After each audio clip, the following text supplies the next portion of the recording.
Hi guys, welcome back to my channel. Today's video is going to be my monthly empties video. We're going to be talking about products that I finished up and what I thought of them, whether or not I think that they are worth it. If you haven't seen my empties videos before, I limit myself to speaking about just 10 items every time, just because otherwise it's a bit overwhelming for me and for you guys as well. And I do cover skincare as well as hair care in these videos, which I don't tend to talk about all that much in my other videos. So I have, as always, my empties bin here. We're gonna go through it, pick out 10 items, and I will tell you exactly what I thought of them. So let's jump in. So product number one, I think I have mentioned on my channel before in an empties video going back a while now. I tend to try and avoid talking about repeats because I feel like otherwise we might just talk about the same things all the time. But I want to mention this one because I'd actually stopped using it for ages and I've picked it up again recently and I'm liking it. This is the Pantene Pro V Defined Curls Mousse. This is Hold Level 5. I believe that this is a product that was approved as part of the Curly Girl method, although that may have changed because they seem to change all the time. But it's one that is quite difficult to source. I used to get mine in Boots and they have discontinued it over there, and the only place that I could find it was Tesco. So I bought like 3 at the same time, and shortly after stocking up I felt like my hair started hating this. This was like really soon after I had my highlights put in last year, so that was about a year ago now, and my hair just didn't enjoy too many styling products at the time. It would make it look really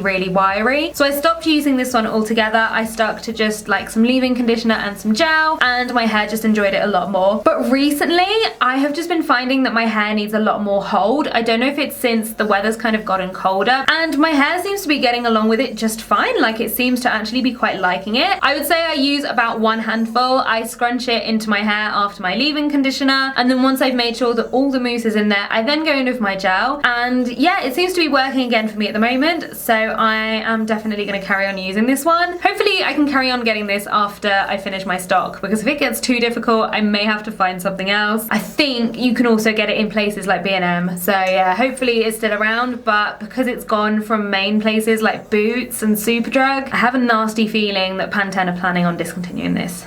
Hopefully not for a while. Okay, so my next product is the Clarity Tonic from Pixi, and actually I have 2 salicylic acid products that I want to talk about, so I'm going to talk about them together. The second one is the Revolution 2% salicylic acid. From everything that I've heard, salicylic acid should be the miracle ingredient for my skin. You guys know I have oily skin, I suffer with breakouts, and salicylic acid, if you believe the Paula's Choice adverts anyway, it's just meant to be really good for cleaning out your pores and helping to prevent breakouts. I don't think my skin gets on with it. Like, I just don't think it works for me. I just feel like whenever I use salicylic acid, I don't actually notice anything different happening with my skin. Whereas when I first introduced lactic acid into my routine, I felt like I noticed a difference with my skin texture. Same when I switched over to glycolic, I felt like I could see that something was different. But I don't know, I don't feel like this cleans out my pores. Like, it just doesn't really do anything for me. I'd heard great things about the Clarity Tonic from Pixi. I do already love the glycolic one, and then this one is more like a serum form, and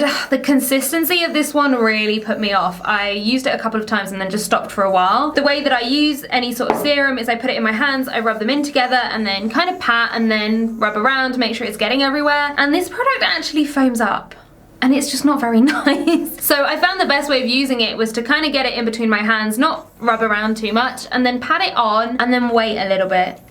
And then after waiting, just finish rubbing it around, and that way you avoid the foaming. But that was just something that really put me off that one, so I definitely wouldn't repurchase. But overall, it's just a shame because I feel like everyone talks about salicylic acid so much, and I just don't think it is a product that works for me, so I think I'll be going back to other ones like the glycolic. But yeah, salicylic acid, I just don't think necessarily works for me. Next up, we're going back to hair care, and I'm not actually the one who ended up finishing this, but I still wanted to talk about it. I have mentioned shampoos in the past, and the one that I use, and I think I'm just going to stick to now, is the Canon shampoo. It seems to be the one that really cleans my hair, but the issue that I have with it is after a while my scalp gets really itchy. This was my last attempt at trying a different shampoo. This is by Noughty. This is the Caretaker Scalp Soothing Shampoo. So considering my scalp was itchy, it seemed like the perfect product. Because this is a brand that is aimed at curly hair, it doesn't contain any sulfates or silicones, among other things, and I think that my hair doesn't actually like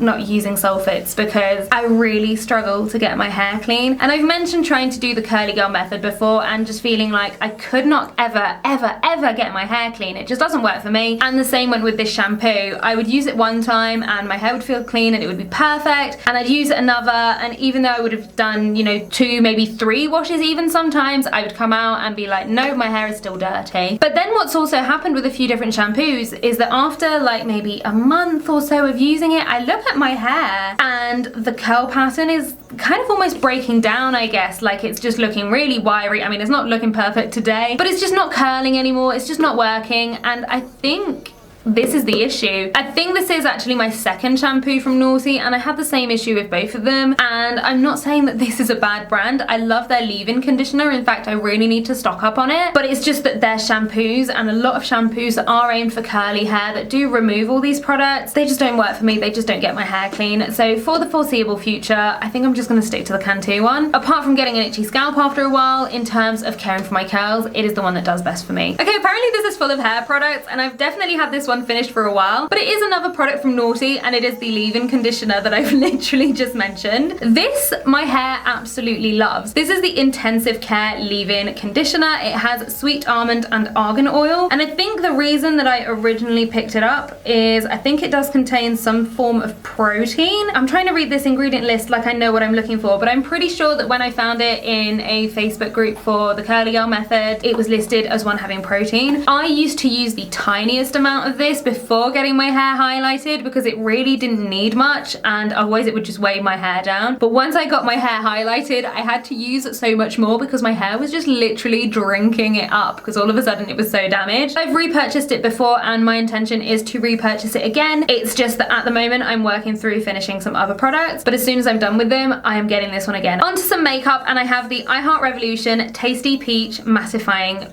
Priming Spray. Okay, first of all, I first used this in a video on my channel, and I did not realize it was a priming spray, and no one corrected me. I don't think anyone knew, and I used it as a setting spray for ages, and then was like, oh, it's actually a primer. But I've used it as both. Was it mattifying? I would say it probably was. Like, I do feel like it had some sort of mattifying effect. However, I just couldn't actually keep an eye on whether it improved the longevity of my makeup or not because of the smell. It did not smell of peach. Personally, I think I felt a bit more like it smelled like toilet cleaner.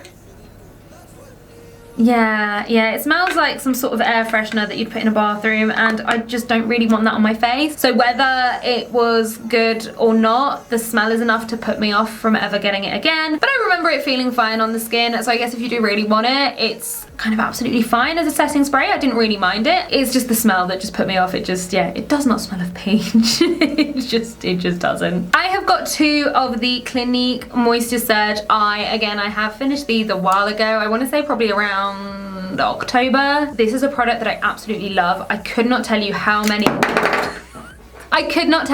of these I went through while I was working for Clinique. I do get really dry in the eye area. I used to really struggle with products stinging on the eye. Like, I remember having a Barium liquid liner that I loved for years, and then I had to stop using it because it stung so much. And this is so hydrating and really resolved a lot of those issues for me. It's also a gel, so it's really lightweight and does absorb into the skin really easily, but it does kind of help plump it up a little bit, I guess because it's full of hyaluronic acid. I think this entire range is. Absolutely love this product, and I'm so sad that I finished it. At the moment, obviously, it's not something that I can justify because I think it is £27.50, but I'm using a Mario Badescu eye cream at the moment, which I'm really enjoying, and it's a lot thicker, so probably a little bit better for the winter anyway. Maybe depending on my circumstances, by summer I might get it if it's on sale or something. But yeah, it's just a lovely, lightweight, just everything that you want in a really nice eye gel. Absolutely love this one and would definitely repurchase it again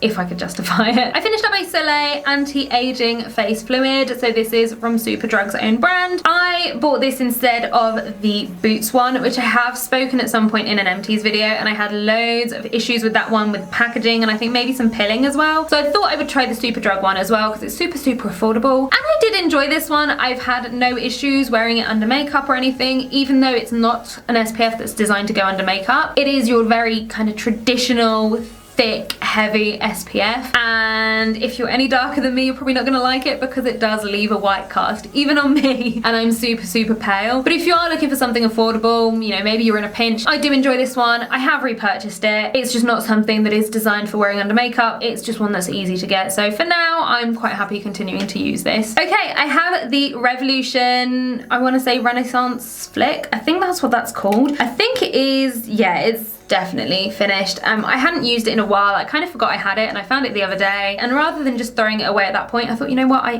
kind of want to talk about this one in an Empties video. I feel like this one was really quite popular. Like, I felt like I heard a lot of people talking about how much they liked it, and no, just did not get along with it. So it is a pen nib. It's not one that's got little like little brush tip like the Kat Von D one, for example, and it is really small. Let me show it to you. So you can see it is really, really small, so it does look like it would be really, really good. The issue that I would have with it was that I would start using it and it would be absolutely fine, and then I don't know if it was like picking up product in it, like if it was getting stuck to whatever was underneath, but by the time I got to the end to do the wing, it would be skipping. It wouldn't, like, there wouldn't be any ink coming out really. Like, I don't even know if I can really explain it. So I would then have to like go back, store it upside down again for a bit, wait, and then I could do my other eye, and it was just a bit annoying. And yeah, I don't know if it's because it was getting stuff stuck underneath it. I've tried it over eyeshadow, over just like primer, I think. Like, I've tried all kinds of things underneath. I don't know if I had a dud, because this is a really popular one, but I just don't feel like I could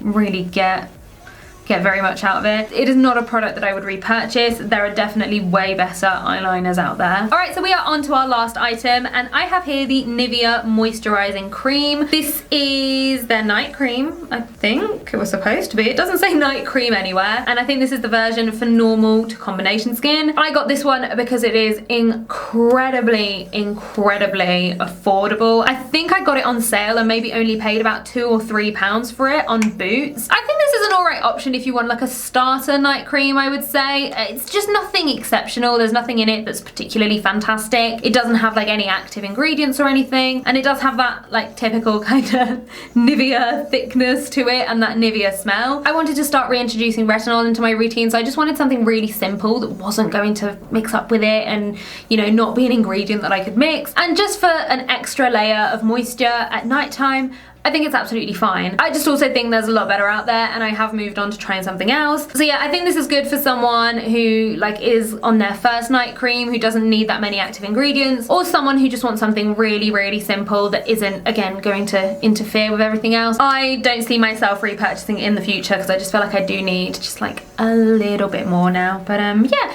it's a fine option, and if you can get it on sale, it is stupidly affordable. I do just want to give an honorary mention to these because, as I said, I don't really want to talk about repeat products, but I have finished the last of my Clinique Take the Day Off Balm Reserve, so I did just want to throw that in there because I have mentioned them in previous videos, and I do enjoy this product. It is a product that I love. They're not actually the most expensive at £25. Yeah, I think it's £25, and they also contain 125 milliliters, which is actually like quite big if you compare it to other cleansing balms on the market. But yeah, I finished up the last of my reserve and I have moved on to a new one, but I'm not going to tell you what I think of that. That is going to be for a future Empties video. As always, guys, I do hope that you enjoyed today's video. If you did, do make sure you give it a big thumbs up. Leave me a comment letting me know what you thought of it, and if you haven't already, do make sure you hit that subscribe button and that notification bell so you don't miss out on my next video, and I'll see you all on the next one. Bye, guys. And the second you leave, I call you right back to check for monsters in my streets. Yeah, high school was hard. You'd fight with my mom. I'd fall asleep to the